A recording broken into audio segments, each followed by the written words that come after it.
Oke, Assalamualaikum warahmatullahi wabarakatuh. Selamat pagi anak-anak. Semoga kalian semua selalu diberi kesehatan ya.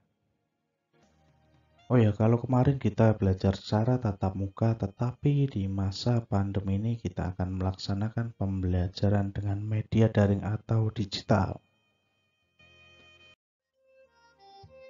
Untuk kali ini Bapak akan melanjutkan materi kemarin ya, yaitu kita akan membahas tentang materi Bahasa Indonesia kelas 11 semester 2, yaitu materi proposal.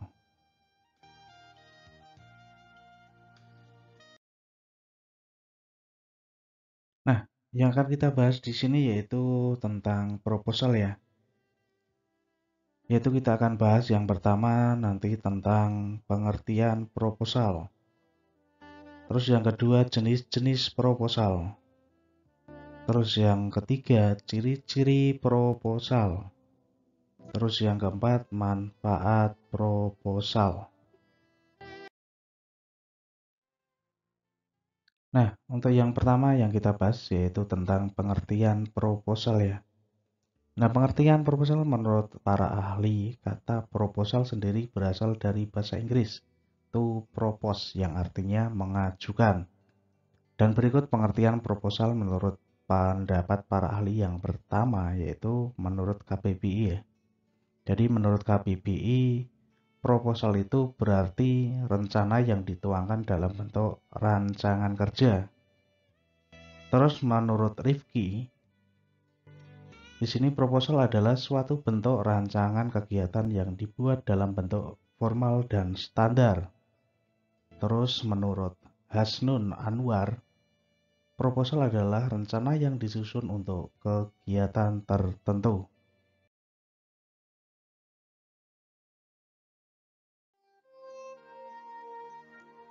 Terus menurut Jay, proposal adalah alat bantu manajemen standar agar manajemen dapat berfungsi secara efisien ya.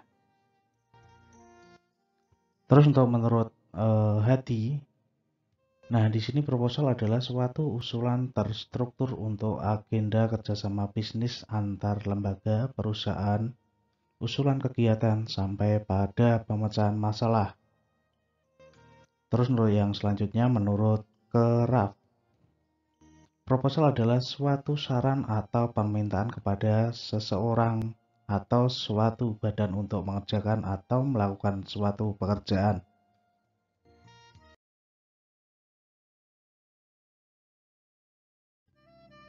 Nah, jadi kita dapat menyimpulkan berdasarkan beberapa pendapat para ahli di atas. Dapat disimpulkan bahwasannya proposal di sini suatu rancangan kegiatan atau kerja yang disusun secara sistematis dan terperinci sesuai standar oleh seseorang atau sekelompok peneliti, yaitu untuk diajukan kepada pihak yang dikehendaki dalam mendapatkan persetujuan maupun bantuan dalam penelitiannya.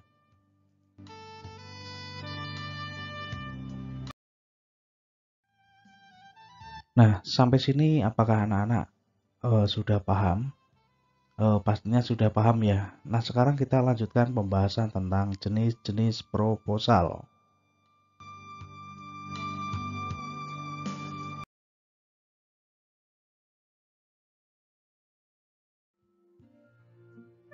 Nah, di dalam pembuatan proposal terdapat beberapa jenis-jenis proposal yang dapat dilihat di bawah ini ya. Nah, yang pertama yaitu proposal usaha atau bisnis. Yang mana proposal usaha di sini atau bisnis di sini merupakan satu di antara beberapa jenis proposal yang bersinggungan pada dunia bisnis atau juga di dalam kerjaan rencana bekerja ya. Nah, untuk proposal bisnis di sini bisa dibuat oleh individu atau oleh kelompok. Selain itu, proposal bisnis di sini juga mempunyai tujuan ya. Mempunyai tujuan yang pertama agar penyelenggara usaha mendapatkan sebuah gambaran secara mendetail yang ada kaitannya dengan suatu hal yang wajib dilakukan di dalam sebuah pengembangan usaha. Terus untuk yang kedua, agar penyelenggara usaha dapat membandingkan antara realita, cita-cita, juga harapan. Terus yang ketiga, agar penyelenggara usaha dapat bisa menempuh strategi dan juga mencoba strategi yang telah diharapkan dari beberapa sudut pandang semua orang yang bukan hanya dilihat dari sudut pandang diri sendiri ya. Jadi intinya yang melihat itu orang lain bukan kita sendiri ya di dalam berusaha ya.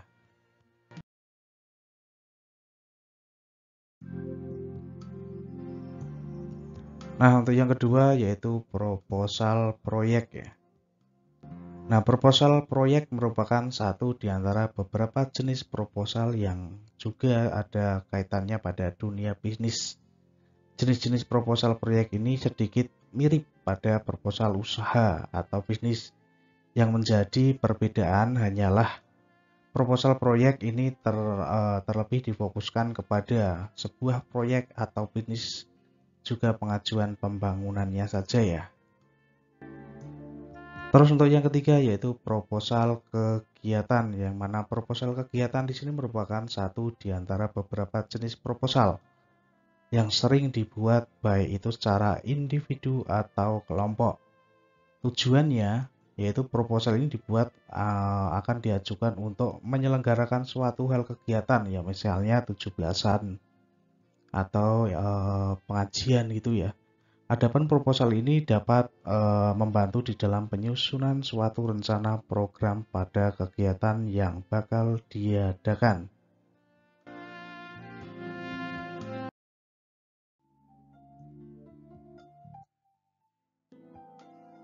Nah, untuk yang nomor 4 yaitu tentang proposal kegiatan.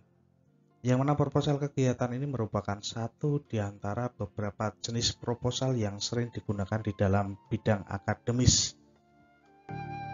Jenis-jenis proposal penelitian dapat diajukan dan dilakukannya sebuah riset dan juga penelitian mengenai tema tentang ilmu pengetahuan. Nah, pada proposal penelitian ini dapat berupa penelitian kuantitatif ya, penelitian pengembangan, juga penelitian kualitatif. Nah, berikut penjelasan mengenai proposal penelitian kuantitatif, pengembangan, dan juga kualitatif.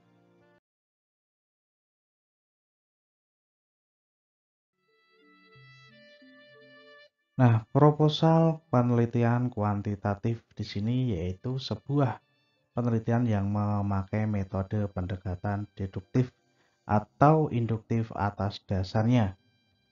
Dengan pendekatan ini dimulai dari sebuah kerangka teori, pemahaman oleh peneliti didasarkan pada pengalaman ya, atau pendapat para ahli yang selanjutnya akan dikembangkan menjadi sebuah permasalahan serta pemecahannya yang dapat diajukan agar memperoleh pembenaran atau verifikasi dalam sebuah bentuk support yang berupa sebuah data empiris dari lapangan. Terus untuk yang selanjutnya penelitian pengembangan ya, yaitu artinya merupakan suatu kegiatan yang dapat menghasilkan sebuah rancangan atau produk yang bisa dihasilkan atau yang bisa digunakan untuk dapat memecahkan suatu permasalahan yang aktual.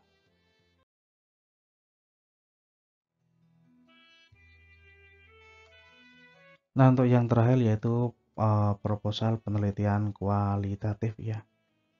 Nah, di sini merupakan penelitian yang ditujukan untuk sebuah pernyataan fakta menurut holistik konstekstual ya. Nah, penelitian kualitatif di sini sifatnya deskriptif dan juga cenderung memakai analisis dengan mendekatkan induktif ya.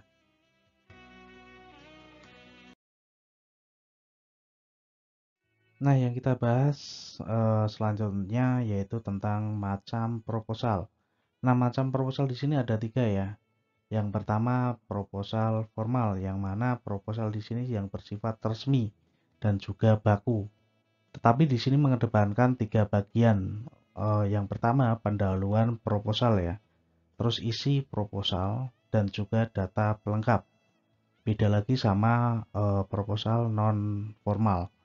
Nah, non formal di sini termasuk jenis-jenis proposal yang tak perlu terlalu baku dan juga resmi.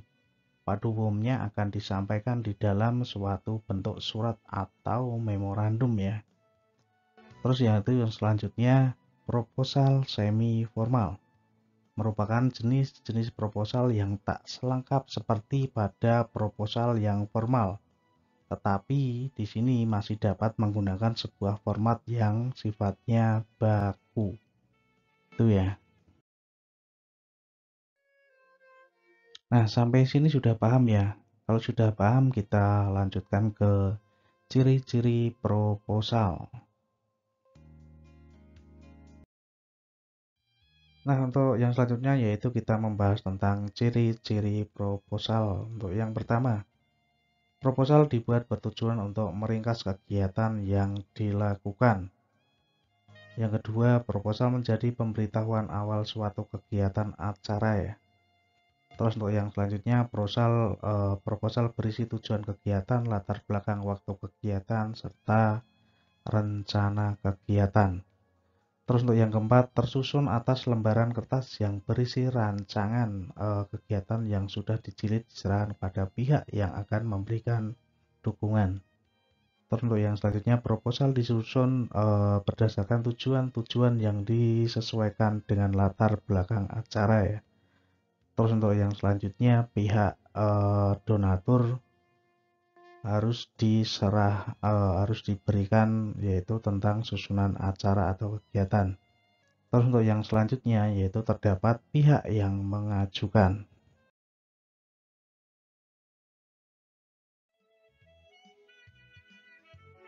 Nah, adapun ciri-ciri proposal lainnya ya seperti yang pertama, adanya pihak yang menyetujui, yang artinya di sini menyetujui atau memberi dukungan terhadap acara yang diadakan pihak yang mengajukan proposal. Terus untuk yang kedua, mempunyai kekuatan persuasif. Persuasif di sini ajakan ya, ajakan. Terus untuk yang ketiga, disusun sebelum rencana kerja, yang artinya di sini proposal disusun sebelum adanya rencana kerja secara keseluruhan dan berharap agar penerima mengetahui gambaran kegiatan yang akan dilaksanakan ya. Terus untuk yang selanjutnya yaitu bersifat bisnis, yang mana di sini bertujuan untuk mengadakan kerjasama dan perjanjian atas suatu kegiatan. Terus untuk yang kelima, memiliki sasaran dan tujuan jelas, yang artinya di sini proposal harus memiliki sasaran tujuan yang jelas agar di sini nanti dapat diterima atau disetujui oleh yang menerima gitu ya. Nah, untuk pembahasan tentang ciri-ciri proposal, apakah sudah paham? Kalau sudah paham, mari kita lanjutkan untuk penjelasan yang lain yaitu tentang manfaat proposal. Nah, untuk materi yang terakhir yaitu manfaat proposal ya. Nah, manfaat di sini ada 3 di sini yaitu menjadi rencana yang mengarahkan pada panitia dalam melaksanakan suatu kegiatan tersebut. Terus yang kedua, menjelaskan secara tidak langsung kepada pihak-pihak yang ingin mengetahui kegiatan tersebut. Terus untuk yang terakhir, untuk meyakinkan para donatur ya, meyakinkan para donatur bahwasannya proposal itu benar-benar ada kegiatan. Jadi itu intinya untuk materi proposal. Mungkin bisa dilanjut pertemuan yang selanjutnya ya. Nah, yang terakhir jangan lupa subscribe, like, dan share ya, agar tidak ketinggalan informasi-informasi di channel ini. Terima kasih, matur suwun.